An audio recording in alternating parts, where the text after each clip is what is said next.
పొంగేటి మనుగడ కోటి అలలుగా పొంగు వరదల వేగాన పడిలేచు అలలకు తీపి కలలకు లేని అలసట నీకేలా. నల్ల నల్ల నీళ్లలోన ఎల్లకిల్ల పడ్డట్టున్న అల్లో మల్లో ఆకాశాన చుక్కల్లు. అమ్మాయంటి జాబిల్లమ్మ అబ్బాయంటి సూర్యుడమ్మ ఇంటి దీపాలవ్వాలంట దిక్కుళ్ళు. ఎవరికి వారే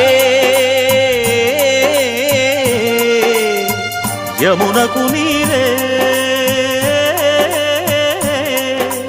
రేవు నీరు నావదంట నావతోడు రేవుదంట పంచుకుంటే